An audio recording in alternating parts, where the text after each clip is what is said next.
میاں صاحب نے جب فیصلہ کیا لانگ مارچ کا، اتفاق سے عمران خان بھی ساتھ ہیں، ایک اور شخص کا بھی نام لے لیں، اعتزاز احسن بھی ساتھ جی ہیں۔ آج دونوں اس طرف ہیں۔ میرا ذاتی اندازہ یہ ہے سر، یہ لانگ مارچ چلے گا، یعنی کہ آپ دیکھیں نا، پنڈی جانا ہے، انہیں جلدی کوئی نہیں ہے، تو 29 نومبر سے پہلے پہنچ جائے گا۔ 29 نومبر سے بہت پہلے میرا خیال ہے فیصلہ بھی ہو جائے گا۔ عمران خان نے ایک بہترین فیصلہ کیا ہے، اور عمران خان نے اپنی فارمیشن بہت اچھی بنائی ہے۔ عمران خان کے پاس بڑا اچھا میدان ہے اور وہ دیر تک کھیل سکتا ہے۔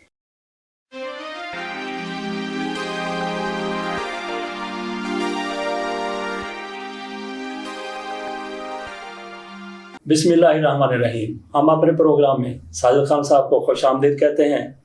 طویل عرصے کے بعد پاکستان لوٹے ہیں، یورپ کے دورے پر رہے، امریکہ گئے، کینیڈا گئے، براہ راست آ جاتے ہیں پاکستان کی صورتحال پر۔ عمران خان نے لانگ مارچ کا اعلان کر دیا، تو خان صاحب سے پوچھیں گے کہ عمران خان کا یہ اعلان بر وقت ہے، تھوڑی تاخیر سے ہے، یا جلد بازی میں ہے؟ جناب خان صاحب۔ شکریہ ون صاحب، ہم بھی سیدھی بات کرتے ہیں۔ میرا خیال ہے عمران خان نے بہت سوچ سمجھ کے ٹائمنگ کا فیصلہ کیا ہے، اور بالکل صحیح ہے۔ اور عمران خان نے ماضی کو اچھی طرح دیکھا اور سمجھا کہ پہلے کیا کچھ ہوتا رہا سیاست کے اندر، خصوصاً میاں صاحب نے جب فیصلہ کیا لانگ مارچ کا جسٹس افتخار کے حوالے سے، اور وہ لاہور سے نکل رہے تھے کہ فوج نے مداخلت کی، اور میاں صاحب واپس چلے گئے، اور اتفاق سے عمران خان بھی ساتھ ہیں جی اس وقت ایک اور شخص کا بھی نام لے لیں، اعتزاز احسن بھی ساتھ ہیں۔ آج دونوں اس طرف ہیں، یہ بھی دیکھ لیجیے، اور دونوں اس طرف ہیں اور دونوں ایک ہی طرح سوچتے ہیں۔ اعتزاز صاحب کا بڑا پن یہ ہے کہ وہ پارٹی کو چھوڑنے کو تیار نہیں، اور پارٹی ان کو پسند کرنے کو تیار نہیں۔ بہرحال عمران خان کا فیصلہ صحیح ہے، اور یہ فیصلہ اسی تناظر میں ہے جس تناظر میں میاں صاحب نے نکلنے کا فیصلہ کیا تھا۔ میاں صاحب کے ساتھ اس وقت لوگ تھے۔ اچھا، کیا آپ سمجھتے ہیں نتیجہ بھی وہی ہوگا؟ دیکھیں اب یہ نتیجہ جو ہے یہ پرچہ ویسا نہیں ہے۔ اچھا، ہاں، نتیجہ اس سے بہت بہتر ہوگا۔ ٹھیک ہے۔ اس وقت فوج جو تھی وہ مجبور تھی میاں صاحب کی مدد کرنے پہ۔ اچھا جی۔ اور اس وقت کے جو آرمی چیف تھے انہوں نے پہلے میاں صاحب سے پوچھا کہ ہم ایسا کرنے لگے ہیں، آپ فرمائیے آپ کیا چاہتے ہیں۔ انہوں نے کہا کہ میں یہ چاہتا ہوں یار فیصلہ ہو جائے کوئی، اور انہوں نے کہا ٹھیک ہے، اور اس فیصلے میں جسٹس افتخار بھی شامل تھے، جس کے بعد انہوں نے فوج کو بہت اچھا طریقے سے اچھا وقت دیا، فوج کو زیادہ آزمایا نہیں۔ اب اس دفعہ جو فیصلہ ہوگا اس میں فوج کی آزمائش نہیں ہوگی سر۔ فوج کا دعویٰ یہ ہے کہ ہم اب سیاست نہیں کریں گے۔ آپ کیا سمجھتے ہیں کہ دعویٰ درست ہے؟ یہ دعویٰ باجوہ صاحب کے تک تو درست ہے سر۔ باجوہ صاحب نے جتنی سیاست کرنی تھی کر لی سر۔ اچھا جی۔ آنے والے کے لیے سیاست مناسب نہیں ہوگی۔ ٹھیک ہے۔ اور فوج میں بھی لوگ یہ چاہتے ہیں کہ ہم جمہوریت کی خدمت نہ کریں، جمہوریت کی مدد کریں۔ اب تک وہ لوگ جمہوریت کی خدمت کرتے رہے۔ اچھا، لانگ مارچ کب تک آپ کے؟ میرا ذاتی اندازہ یہ ہے سر، یہ لانگ مارچ چلے گا، یعنی کہ آپ دیکھیں نا، پنڈی جانا ہے، انہیں جلدی کوئی نہیں ہے۔ اچھا، 29 نومبر سے پہلے پہنچ جائے گا؟ 29 نومبر سے بہت پہلے میرا خیال ہے فیصلہ بھی ہو جائے گا۔ اچھا جی۔ وہ ابھی تک باجوہ صاحب نے وہ وتیرہ اختیار نہیں کیا جس کے بارے میں یہ نتیجہ حاصل کیا جا سکے کہ باجوہ صاحب جا رہے ہیں، یعنی کسی فارمیشن کے اندر نہیں گئے، اپنے بارے میں بتانے کے لیے جناب میں ملنے آ گیا ہوں، خدا حافظ کہنے آ گیا ہوں۔ اور باجوہ صاحب کے لیے بڑا مشکل ہے، فیصلہ تو انہوں نے کر کے بتا دی ہے۔ اگر فرض کریں ہمارے وزیر اعظم صاحب، مصنوعی وزیر اعظم برا نہ مانے گا، وہ یہ کہیں گے باجوہ صاحب آج 6 مہینے کے لیے رک جائیں۔ اچھا، یہ ارشد شریف ہمیشہ ہی اپنے ویلاگ میں کہا کرتے تھے کہ وزیر اعظم شہباز شریف و وزیر اعظم جب ان پر فرد جرم عائد ہونی تھی ان کو وزیر اعظم بنا دیا گیا۔ دیکھیں یہ جو بات ارشد شریف نے کہی بالکل صحیح کہی، یہ جمہوریت کے جذبے کے منافی بات ہوئی ہے سر۔ کیا شہباز شریف صاحب جو ہیں انہوں نے ملک کے اندر کوئی تبدیلی لے کے آئے؟ اب وہ مرہون منت ہیں، ڈار صاحب جا کے باہر بیرونی طاقتوں سے کچھ مانگ کے لے آئے اور ہمارا معاملہ کچھ دن اور چلتا رہے۔ دیکھیں اگر تو آپ نے صرف فقیری کرنی ہے، بھیک مانگ کے گزارا کرنا ہے، تو آپ ساری عمر فقیر رہیں گے سر۔ پہلی بات تو یہ ہے کہ آپ کو یہ فقیری ختم کرنی ہوگی، تو اس کے بعد ہی کچھ بہتری کے آثار ہیں۔ پر عمران خان کے حوالے سے میرا ذاتی خیال یہ ہے سر کہ عمران خان نے ایک بہترین فیصلہ کیا ہے، اور عمران خان نے اپنی فارمیشن بہت اچھی بنائی ہے۔ عمران خان کے پاس بڑا اچھا میدان ہے اور وہ دیر تک کھیل سکتا ہے۔ اچھا، عمران خان کا ایک مطالبہ یہ نہیں کہ یہ حکومت چلی جائے، مطالبہ ان کا یہ ہے کہ انتخابات کی تاریخ دے دی جائے۔ وہ بالکل اس کا دیکھیں وہ یہ نہیں کہتا کہ آپ اگر 1 سال کے بعد ہونے ہیں آپ 6 مہینے کے بعد کی تاریخ دے دیں. وہ صرف تاریخ مانگ رہے ہیں. ان لوگوں کو اندازہ نہیں ہے. یہ کہہ رہے ہیں کہ ہم 1 سال کے بعد کریں گے. بھائی آپ 6 مہینے کے بعد کی تاریخ دے دیں. کیونکہ ابھی انہوں نے بہت ساری چیزیں ایسی کرنی ہیں جو ان کے بس میں نہیں ہے, جس کا یہ وعدہ کر کے آ چکے ہیں. اور خصوصاً امریکہ سے بدقسمتی یہ ہے کہ امریکہ سے ایسے وعدے کر لیے جو مناسب نہیں تھے. مثلا آپ نے ہماری ایئر فورس نے امریکہ سے جو لیے اپنے جہازوں کے لیے, اس کی ضرورت نہیں تھی. آپ نے کس کے خلاف لڑنا ہے؟ ابھی تو آپ کے اندر کی جنگ ہے نا جی. باہر تو آپ کے اوپر کوئی حملہ آور نہیں ہو رہا, نہ ہی کوئی کشمیر کا معاملہ کہ آپ نے چڑھ دوڑنا. لیکن یہ تو ہے نا کہ آپ نے جنگ نہیں کرنی, جنگ کی تیاری تو ہونی چاہیے. سر ان جہازوں سے جنگ کی تیاری نہیں ہوتی سر. اچھا جی. جنگ کی تیاری ہوتی ہے جمہوریت کو مضبوط کرنے سے, عوام کے اندر آنے سے, عوام کے ساتھ چلنے سے, اور عوامی لیڈر کو احترام دینے سے. اگر آپ نے کسی سے لڑنا ہے نا. اچھا, آپ کے خیال میں لانگ مارچ کتنے دنوں میں پنڈی پہنچ جائے گا اور پھر اسلام آباد؟ میں نے تو آپ کو بتایا, رانا ثناء اللہ نے بھی کہا کہ میں بھی تیاری کر کے بیٹھا ہوں. سر رانا صاحب تیاری کر کے بیٹھے ہیں, چوکیدار تیاری کر کے بیٹھتا ہے, لیکن آپ کے ہاتھ میں جو ڈنڈا ہوتا ہے نا وہ بیکار ہوتا ہے سر. کیونکہ چوکیدار پہ اس وقت اعتبار کیا جا سکتا ہے جب چوکیدار آپ کے ساتھ ہو. اور رانا صاحب کو تو چھوڑ دیں, رانا صاحب جو کچھ کہہ رہے ہیں وہ, لیکن وہ خود تو نہیں کہہ رہے ہیں, ان کے پیچھے ڈوریاں ہلانے والے ہیں. سر انہوں نے کہا ان سے کہاں سے سر دیکھیں رانا صاحب سے فوج میں کچھ نہیں ہے, جتنی مرضی ڈوری ہلا لیں. پھر وہ وزیر داخلہ ہے اور فوج کے بارے میں کہتے ہیں نواز شریف صاحب مریم ان کے کہنے پر چل رہے ہیں. مگر دیکھیں فوج کے بارے میں جو کچھ کہا جا رہا ہے, کیا وہ نواز شریف صاحب کی زبان نہیں, ویسا نہیں ہے. مریم جو کچھ کہہ رہی ہے وہ ویسا نہیں ہے. لیکن ایک پریشانی والی بات یہ ہے کہ فوج اس کا جواب کیوں نہیں دے رہی. باقی چیزوں کا جواب تو دیتے نا major general lieutenant general Iftikhar, تو اس بات کا بھی انہیں دینا چاہیے, بتانا چاہیے. اور میرا خیال یہ ہے کہ رانا صاحب کو تو آپ بالکل اس معاملے میں کوئی انہیں حیثیت نہیں. مثلاً ابھی کیا بات کی جس کا جواب دینا چاہیے بابر افتخار کو؟ سر بابر افتخار کو اس بات کا جواب دینا چاہیے کہ جو کچھ پچھلے دنوں پنجاب کے اندر ہوا, اس بی بی کے حوالے سے جو انہوں نے بڑا جلسہ کیا تھا, اس میں جو فوج کے خلاف نعرے لگے, آسما جہانگیر جی, کم از کم اس کی مذمت تو ہونی چاہیے کہ آئی ایس پی کی طرف سے. آپ مقدمے درج کرا رہے ہیں, کس کے خلاف کروا رہے ہیں؟ مقدمے تو ہوتے نامعلوم لوگوں کے خلاف. میرا مطلب ہے آپ کو ایک پازیٹیو طریقے سے سوچنا چاہیے. اور وہ کیپٹن صفدر نے نام بھی لے دیا تھا ان کا, فیض حمید صاحب کا. جی نام بھی لے دیا.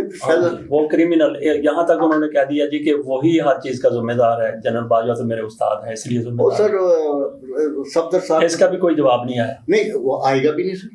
اس کی وجہ یہ کہ یہ بات کہلوائی گئی اور اس میں مکھن لگا دیا گیا جنرل باجوہ صاحب کے لیے, کیا میرے استاد ہیں.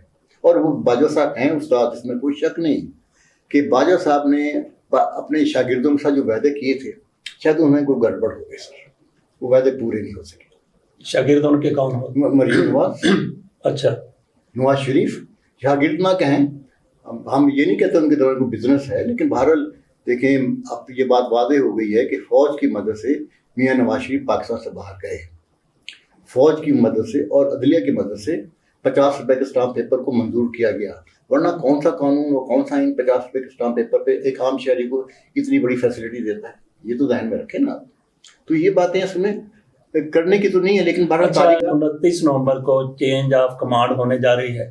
آپ اس کے بعد سمجھتے ہیں کہ صورتحال ریورس ہو جائے گی یا کوئی تبدیلی آئے گی؟ نہیں سر, اس کا فیصلہ میرا خیال ہے 10 نومبر کے بعد ہوگا, جب پینل جائے گا وزیر اعظم صاحب کی خدمت میں, اور وزیر اعظم صاحب جو اندازہ لگایا جا رہا ہے, وزیر اعظم صاحب کہیں کہ جناب باجوہ صاحب کچھ دن ہمارے لیے ٹھہر گئے. اچھا جی. اور اگر باجوہ صاحب ان کے لیے ٹھہر گئے تو یہ ملک کے لیے بہتر نہیں ہے, جمہوریت کے لیے بہتر نہیں ہے. لیکن ایسا ہوتا نظر نہیں آ رہا. اب یہ فیصلہ ہو چکا ہے کہ نیا کمانڈر آئے گا اور وہ پاکستان اور جمہوریت کی مدد کرے. اچھا, عمران خان وہاں پہ جا کے بیٹھ جاتے ہیں, لانگ مارچ چلے جاتے ہیں, تو کیا حکومت پر کیا پریشر ہوگا کہ عمران خان کی وہ بات مان لے سر, یا وہ نہ مانے تو کیا کر لیں گے؟ دیکھیں عمران خان سارے راستے ایک ہی بات کہے گا کہ آج یہ اناؤنس کر دیتے ہیں تاریخ, میں لانگ مارچ واپس لے لیتا ہوں. اب دیکھنے والی بات یہ ہے کہ نومبر کے مہینے میں جہاں باجوہ صاحب نے خدا حافظ کہنا ہے فوج کو اپنے کیریئر کے حوالے سے, اور نیا کمانڈر آئے گا, کیا میاں نواز شریف واپس آ جائیں گے؟ اب آج کی صورتحال میں میاں نواز شریف واپس آنے سے کترا رہے ہیں, اور شاید مریم نواز بھی واپس نہ آئے. ارشد شریف کی وجہ سے کینیا میں, نیروبی میں جو صورتحال ہے اس میں بہت سارے لوگوں کے چہرے بے نقاب ہو رہے ہیں. اس کی وجہ سے اب جو کچھ نقشہ بن رہا تھا اس میں بہت ساری تبدیلی کرنی پڑ رہی ہے, فوج کو بھی اور عوام کو بھی اور پاکستانی کی حکومت کو بھی. اور میاں صاحب دیکھ رہے ہیں کہ اس معاملے کو کس طریقے سے لپیٹا جائے. لیکن آپ عمران خان کے اوپر ہم آتے ہیں کہ انشاءاللہ تعالیٰ 20 اور 25 درمیان فیصلہ ہو جائے گا. اچھا، عمران خان کی جو نااہلی ہوئی الیکشن کمیشن کی طرف سے، وہ آپ اس کو کس طریقے سے دیکھتے ہیں؟ وہ کتنے دیر تک برقرار رہی اور اس کے بعد وہ اڑتی ہوئی نظر آ رہی؟ سر دیکھیں، وہ تو کسی کے کہنے کے اوپر میں کہوں گا. اچھا جی. انہوں نے لیکن وہ تو الیکشن میں حصہ لے رہے ہیں جو پرسوں ہو رہے ہیں. نہیں دیکھیں، کسی کے کہنے قرم ایجنسی والے. ہاں، انہوں نے آپ کو عدلیہ جو ہے وہ کبھی آپ کے ساتھ لگ جاتی ہے، کبھی آپ سے دور ہو جاتی ہے. اس کی اپنی مجبوری ہے. جب عمران رجیم کا فیصلہ ہوا تھا تو یہی عدلیہ تھی نا سر، جو پہنچ گئی تھی وہاں پہ کہ اگر عمران خان کوئی ایسی بات کرتا ہے تو ہم کہیں کوئی ایکشن لیتے ہیں. اور کہا یہ گیا تھا کہ مارشل لا کا خطرہ. بھائی اس وقت کون سا مارشل لا کا خطرہ تھا؟ لیکن اب جو ہے واضح صورتحال ہو گئی ہے، کیونکہ اسلام آباد ہائی کورٹ کے چیف جسٹس صاحب جا رہے ہیں مرکز کے اندر، جی سپریم کورٹ کے اندر. تو وہ کچھ نیکی کمانا چاہتے ہیں. انہوں نے ایک نیکی تو کی ہے کہ عمران خان کو کہا ہے کہ جناب یہ جو فیصلہ ہے صرف ایک سیٹ کے لیے ہے، آپ الیکشن لڑنے کے لیے کسی بھی جگہ جا سکتے ہیں. اچھا، اگلے دن اسی دن جیسے یہ فیصلہ ہے اسی دن الیکشن کمیشن نے بھی کہہ دیا کہ اسی سیٹ کے لیے، ایک سیٹ کے لیے. ہاں، انہیں جو تحریری فیصلہ تھا ان کی وہ چینج کیا گیا، ان کی مجبوری تھی تاکہ ابھی یہ کہا جائے کہ جناب ہم نے تو بڑا اچھا فیصلہ کیا تھا. اچھا خان صاحب، ابھی ہم بات کر لیتے ہیں ارشد شریف کے حوالے سے. اس معاملے کو آپ کس طریقے سے دیکھ رہے ہیں؟ سلجھتا نظر آ رہا ہے یا پیچیدہ تر پیچیدہ؟ یہ کافی پیچیدہ ہو گیا سر. اچھا، اس کی وجہ یہ ہے کہ نیروبی کینیا میں وہاں کے اس وقت جو اخبار میں ہیں، میڈیا جو ہے وہ اپنی پولیس کے بارے میں بہت سوال اٹھا رہا ہے. یہ سوال پہلے کبھی نہیں اٹھائے گئے. وہ بھی پولیس سے نالاں ہیں، اور ان کے ہاں بھی بہت سارے ایسے لوگ ہیں جو بھتہ وصول کرتے ہیں اور لوگوں کو قتل کرتے ہیں. دنیا بھر کے لوگوں نے وہاں پہ انویسٹمنٹ کی ہوئی ہے. سب سے بڑی بات یہ ہے اب ان کو موقع مل گیا وہاں کی میڈیا کو، اور پرنٹ میڈیا کو خاص طور پہ، کہ پولیس کے معاملات کو واضح کیا جا سکے کہ ان کا کیا کردار ہے. اور اچھا، وہ پولیس ایسی ہے سر جس کی تربیت یو کے کرتا ہے، برطانیہ کرتا ہے. اچھا جی. اب اس میں برطانیہ کردار بھی آ گیا کہ دنیا میں تعلیم کے لیے بہت اچھے کام کرتا ہے، پروفیشنل بہت بناتا ہے. ان کی فوجی اکیڈمی بہت اچھی ہے، ان کی پولیس اکیڈمی بہت اچھی ہے. لیکن وہاں سے نکلنے والے لوگ جا کے نیروبی میں خراب ہو جاتے ہیں سر. انہیں پڑھایا ویسے جاتا ہے اپنے مفادات کے حوالے سے. ٹھیک ہے. اور اب یہ معاملہ پیچیدہ ہوگا. اب فوج نے درخواست کی ہے کہ جناب یہاں سے لوگ جائیں اور تحقیق کریں. وہ کس بات کی تحقیق کریں گے؟ مجھے سمجھ نہیں آتی کہ فوج نے کیوں قدم اٹھایا ہے. صرف اس لیے اٹھایا کہ کچھ لوگوں کی طرف سے فوج کے اوپر انگلی اٹھائی جا رہی ہے. اس انگلی کو ہٹانا کہ بھائی ادھر سے ہٹا کے ادھر رکھو صرف. جب پاکستان کی سیاست پر کیا اثرات مرتب ہوتے ہوئے نظر آ رہے ہیں؟ سر پاکستان کی سیاست تو یہ تو ڈیفینیٹلی مرڈر ہے نا، یہ تو قتل ہے نا سر. لیکن سر بات یہ یہاں پہ بات یاد رکھنی چاہیے کہ ذوالفقار علی بھٹو کی پھانسی وہ بھی سیاسی قتل کہا جاتا ہے. بے نظیر کو قتل کیا گیا، ہمارے جنرل ضیاء الحق کو قتل کیا گیا. جن لوگوں نے کروایا وہ پاکستان کو بدلنا چاہتے تھے، اپنے مرضی کے مطابق چلانا چاہتے تھے. لیکن ارشد شریف کے قتل سے عمران خان کو، جمہوریت کو اور پاکستانی عوام کو بہت فائدہ ہوگا سر. وہ چلا گیا لیکن وہ ایک ایسی چیز چھوڑ گیا، اور بہت ساری چیزیں تو ابھی آنی ہیں اور لوگوں کو پتہ ہے، جس کی وجہ سے سب لوگ پریشان ہیں کہ اگر یہ سب کچھ آ گیا تو کیا ہوگا. اچھا، کس پہ الزام لگے گا. کیونکہ اس نے جاتے ہوئے یہ کہا تھا کہ جتنے بھی تحفے سرکاری طور پہ حکومت کے لوگ لیں اس کے بارے میں بتائیں. خالی عمران خان سے کیوں پوچھا جا رہا ہے؟ اور پیچھے لوگوں نے تحفے لیے ہیں اور ان کو استعمال کیا ہے. تو یہ جو دوہرا قانون ہے نا، کم از کم ارشد شریف دوہرے قانون کو ختم کر کے جا رہے ہیں. اور خاص طور پہ جو لوڈ لیول پہ آج کل قانون کے حوالے سے بہت زیادہ خرابی ہے، اس کی صفائی ہونی بہت ضروری ہے. ایک سیشن جج کو بھی نہیں مسکرانا چاہیے. جسٹس کہنے یہ کہتا تھا کہ جج مسکرا بھی نہیں سکتا. ہمارے یہاں تو جو لوڈ لیول کے لوگ ہیں وہ سیاست میں ملوث ہو گئے، انوالو ہو گئے. اب آگے وقت کے وہ اپنا قبلہ صحیح کریں سر. ہائی لیول پہ بھی، ہائی لیول پہ تم خود ہی ہو جائیں گے. اگر آپ کا بیٹا ٹھیک ہوگا نا تو باپ کو ٹھیک ہونا پڑے گا سر. اچھا، مریم نواز نے جو عجیب قسم کا ری ٹویٹ کر دیا، جی ہاں جی، اس کے اوپر پھر معذرت بھی کر لی. دیکھیں میرا خیال یہ ہے کہ اس نے انتقامی طور پہ یہ بات کہی، اس کو نہیں پتا. اچھا، یہ دیکھیں انہوں نے کہا جی کہ پارسل کیا وہ ان کی والدہ کے بارے میں پارسل کرنے کے حوالے سے بات کی، اور ارشد شریف کا نام لگا دیا.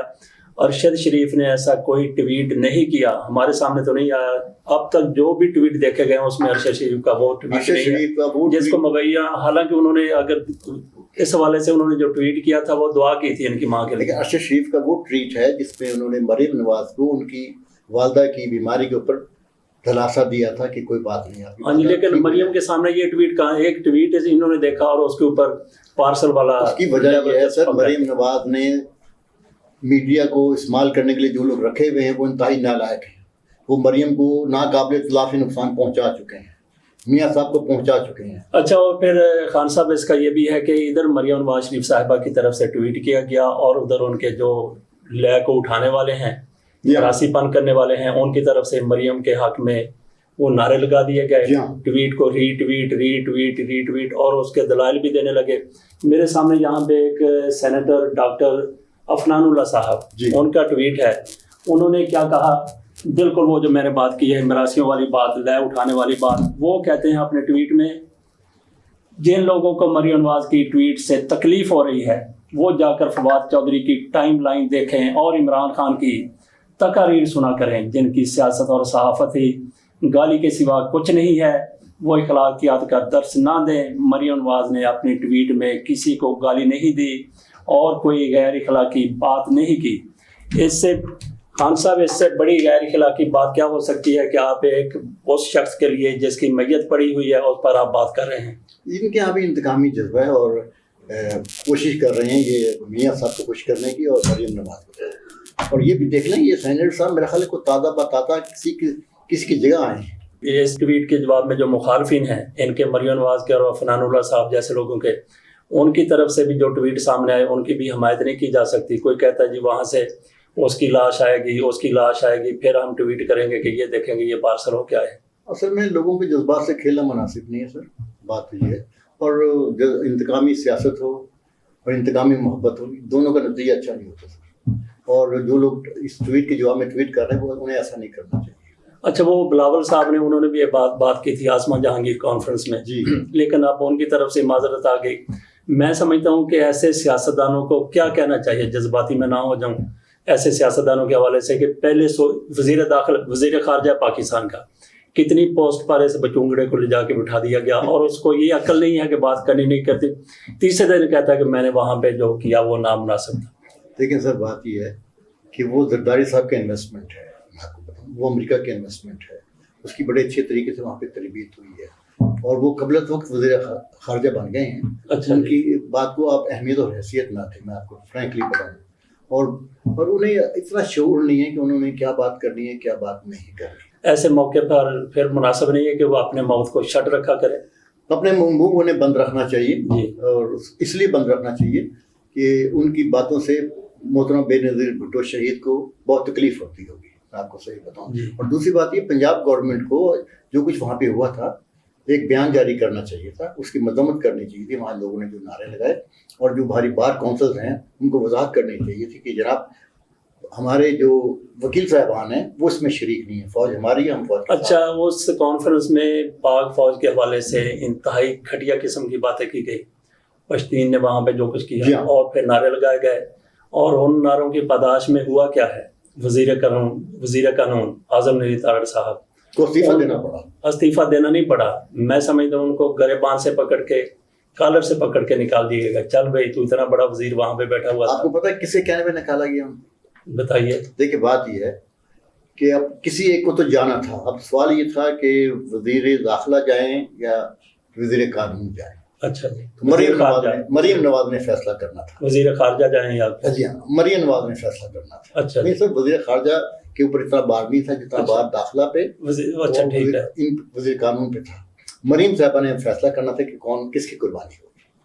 اچھا، اس کانفرنس کی وجہ سے، اس کانفرنس کی وجہ سے جو بدمزگی ہوئی، اور فوج پوچھ رہی ہے کہ آپ نے سوچا اور دیکھا نہیں کہ وہاں کیا ہوگا۔ یہ وزیر داخلہ کا کیا وہاں پہ؟ سر وزیر داخلہ جو ہے پاکستان کا وزیر داخلہ ہے نا، ہاں جی، اور فوج کا وزیر داخلہ ہے نا، وہاں جو کچھ کہا گیا اس پہ وزیر داخلہ نے کوئی رپورٹ مانگی اپنے طور پہ کہ سب کچھ ہوا۔ اچھا ٹھیک ہے، سمجھ آ گئی، دو میں سے ایک جانا تھا، مریم نواز نے یہ فیصلہ کیا کہ وہ تارڑ صاحب کو جا کے، ایک فائدہ یہ ہوگا کہ تارڑ صاحب نے استعفیٰ دیا، کہا یہ جا رہا ہے کہ تارڑ صاحب نے اس لیے استعفیٰ دیا، وہ بات بھی شامل ہے کہ جو ججز سپریم کورٹ میں جا رہے ہیں ان میں ایک نام پہ طارق صاحب راضی نہیں تھے، وہ نہیں چاہتے تھے کہ وہ شخص وہاں جائے. ہاں جی، 2 پہ راضی نہیں تھے، مجھے ایک شاہد وحید ہیں اور ایک کراچی والے تھے. لیکن ان کا مین مقصد یہ تھا کہ جناب چیف جسٹس اسلام آباد ہائی کورٹ جو ہے وہ یہاں سے ریٹائر ہوں تو مناسب ہے، انہیں جانا نہیں چاہیے. اچھا، وہی چاہتے تھے وہ رہے، جس پہ وہاں پہ جو لوگ تھے انہوں نے کہا کہ نہیں ایسا ممکن نہیں ہے، کیونکہ ایک ایسی عسکری دوستوں نے انہیں کہا کہ عدلیہ کو بھی کچھ بہتر ہونا چاہیے، جہاں باقی لوگ قربانی دے رہے ہیں وہاں پہ عدلیہ سے بھی تھوڑی سی قربانی لینی چاہیے. اور جس کے نتیجے میں یہ سارا سانحہ ہوا، میں کہوں گا کہ طارق صاحب اس پہ راضی تھے کہ طارق صاحب برداشت جو ان پہ پریشر تھا وہ برداشت نہیں کر پا رہے تھے. ٹھیک ہے، استعفیٰ دے دیا، لے بھی لیا. اور استعفیٰ اس لیے دیا کہ آنے والے دنوں میں ان کی حیثیت مسلمہ ہو کے دیکھیں میں تھا اس جمہوری حکومت میں جس نے استعفیٰ دے دیا تھا اور راضی نہیں ہوا تھا. جی ٹھیک ہے خان صاحب، آپ کا بہت بہت شکریہ. شکریہ جی، آپ کا جو طویل دور ہے اس کے اوپر انشاءاللہ پھر بات کریں گے.